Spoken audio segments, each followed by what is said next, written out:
Bueno, Bienvenidos a Archivos Aether. Les habla Pascal desde Santiago de Chile. Les mando un abrazo gigantesco a todos los que nos siguen en este momento. Hoy tenemos un invitado especial. Tenemos a Jean-Luc Ringot. Él está en este momento en Alemania. Él es doctor en geología y también es arqueólogo. Participa con diferentes museos en Europa y está especializado en música prehistórica. Bienvenido, Jean-Luc, a Archivos Aether. gracias. Muchas gracias a ti. Bueno, mira, primero quiero preguntarte, ¿cuándo fue la primera vez que te interesaste por la arqueología?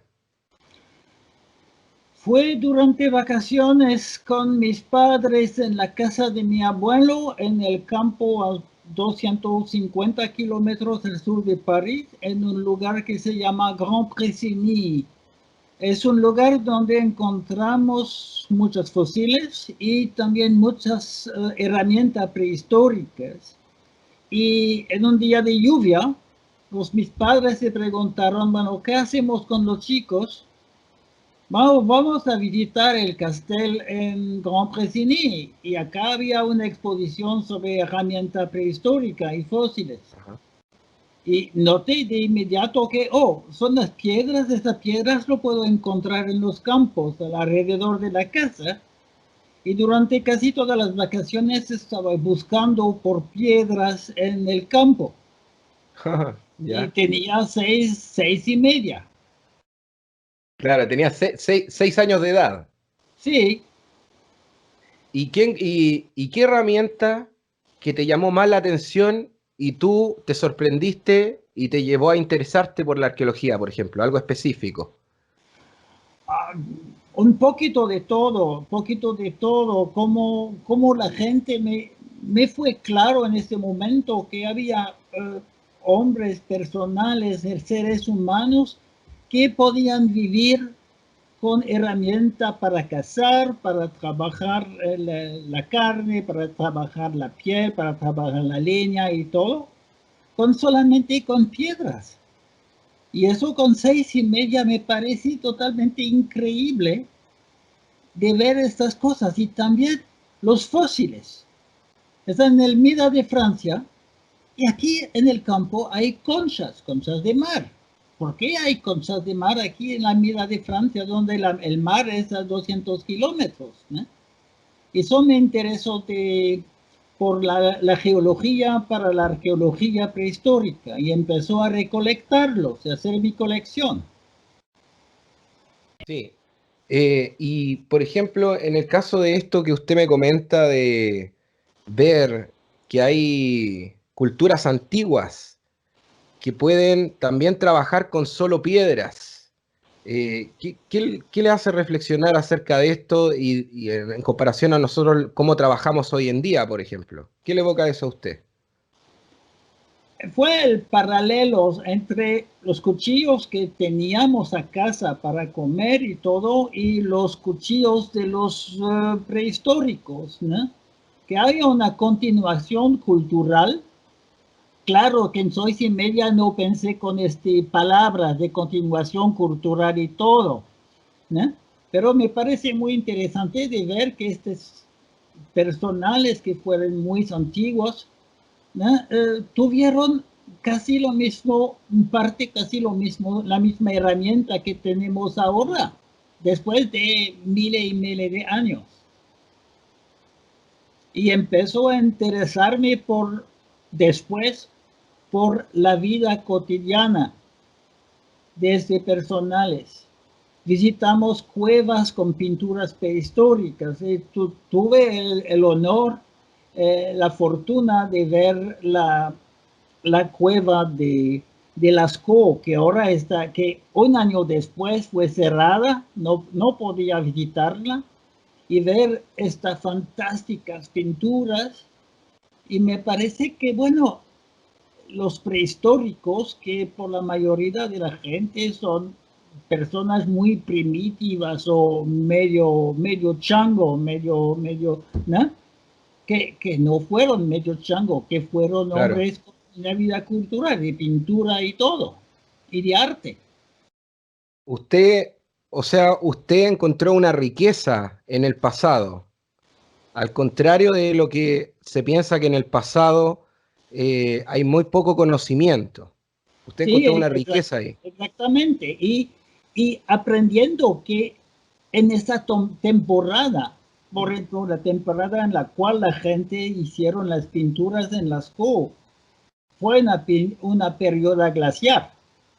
Es decir, que hay temperaturas de menos 20 grados y que no sobrevivieron, pero vivieron con una vida cultural, con una vida cotidiana muy, muy rica.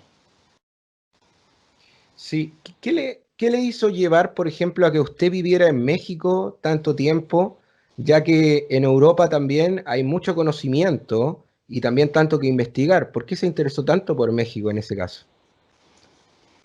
Es una cosa de solamente una casualidad. La casualidad que mi familia conocí a una mujer mexicana y había una relación muy intensa entre mis padres, mi hermano y esta familia mexicana. Yo era en Niza, no la conocí, pero ella me escribe cada año diciendo, oye, Jean-Luc, ¿cuándo nos vas a visitar? Y cuando vienes aquí, te conozco toda tu familia, pero tú no. Y una vez era, bueno, María, yo voy a visitarte. Y estuve en México a visitarla con mi hijo que tenía 15 años, que fue en el colegio, y pasamos un mes viajando tras México.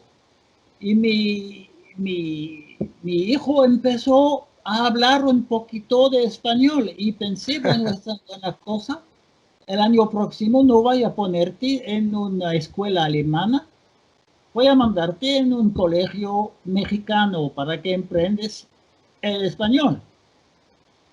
Por Ah, eso fue el año después a visitar para elegir el colegio adecuado para mi hijo.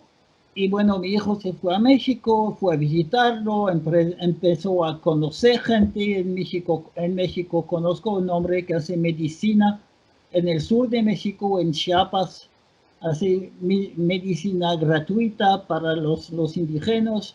O conocí también gente en el norte y después y México es un país con una cultura tan interesante, pero como muchos otros sí. países de América Latina. Este año fue 6 semanas en Perú y Perú es un país con una cultura en arqueología absolutamente fantástica. Sí, y por ejemplo, ya vamos a pasar a Perú. Por ejemplo, en México, supongo que usted tuvo la oportunidad también de investigar muchísimo eh, sobre las culturas antiguas, ¿no?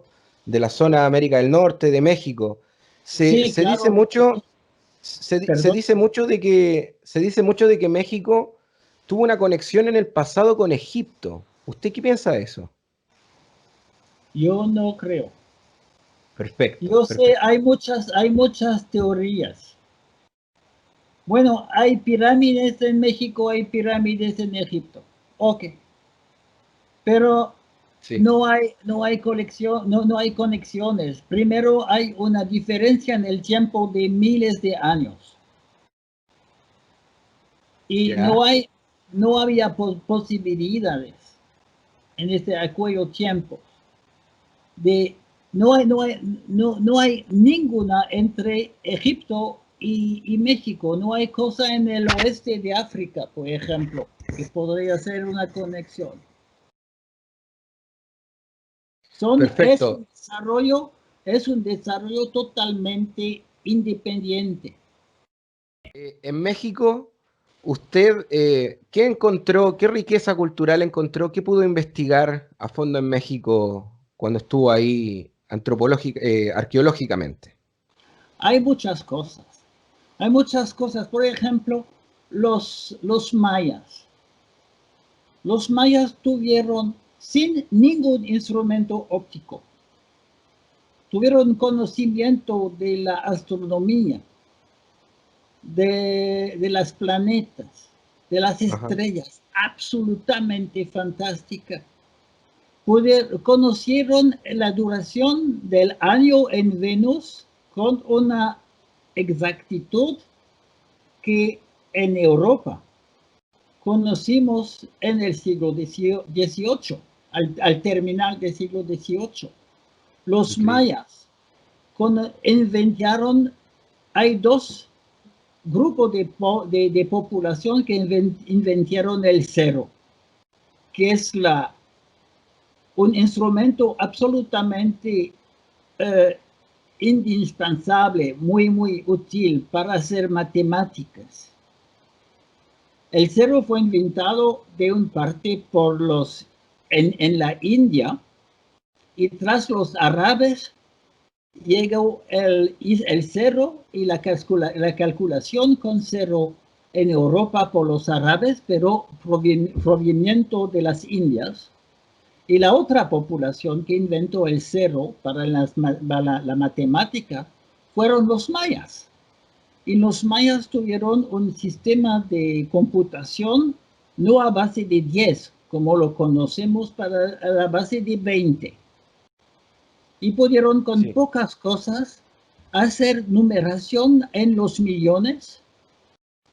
Los que, por ejemplo, el sistema romano, sistema de calculación de los romanos. Los romanos fueron fantásticos arquitectos, pero fueron muy malos matemáticos, porque no conocieron el sistema de la posición de las cifras. ¿No? Un romano para decir 1000 hace un M. Sí. Bueno, pero no hay posibilidad de conexión con la posición de estas cosas. Es decir, que si vos escribes 3000, tienes que decir 3M y todos. Y no puedo hacer realmente matemáticas con esto. Claro. Los mayas y los de la India inventaron el sistema que si tienes la cifra 1, esta cifra no tiene la misma valor si es en primera posición, en segunda posición, en tercera posición. Y es la base de todas las matemáticas modernas. Y eso inventaron los mayas en México hace 1200 años. O más de 1200, más de 2000 años. ¿Y usted por qué piensa? Fantástica. ¿Cuál es la razón que llevó a los mayas a inventar este sistema? ¿La zona geográfica, por ejemplo, su posición geográfica en el globo terráqueo, o otra razón, usted piensa? Yo voy a darte una contestación en forma de chiste. Ya. Deme una máquina para viajar en el pasado. Lo voy a preguntar y voy a darte la contestación. Muy bien. No lo conocemos, no lo sabemos. Pero esto también una relación, este conocimiento tiene una relación con su sistema de pensamiento religioso. Sí. Que los dioses, el dios de la luna, el dios de todo esto, y para conocerlo y para hacer predicaciones, también para la agricultura, tienen que conocer el círculo de los astros, de la luna y todo, saber cuándo va a empezar la temporada de lluvia, y fue seguramente una razón para hacer investigación de astronomía. Muy interesante. Por ejemplo, usted estaba mencionando entonces de que la matemática de los mayas en ese momento tenía un contenido místico. Quizás. Perfecto. Quizás ellos, por ejemplo, ellos tuvieron dos calendarios. Tuvieron un calendario de lunar y un calendario, voy a decir, normal. Y todos los 52 años hay un nuevo ciclo porque los dos calendarios se van a poner en la misma posición.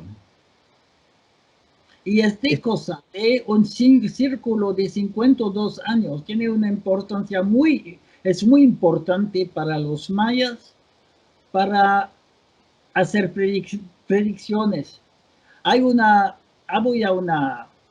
Hubo una idea hace unos años que dice que los mayas predijeron que el fin del mundo en ese año, creo que fue el 2000, porque 2012, vamos a encontrar un nuevo círculo.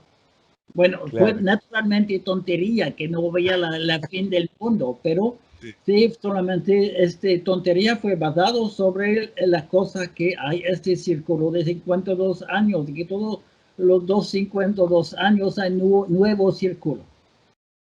Sí, el año 2012 y también mucha gente sacó provecho de eso también. Sí, claro. Sí. Yo fui muy tranquilo.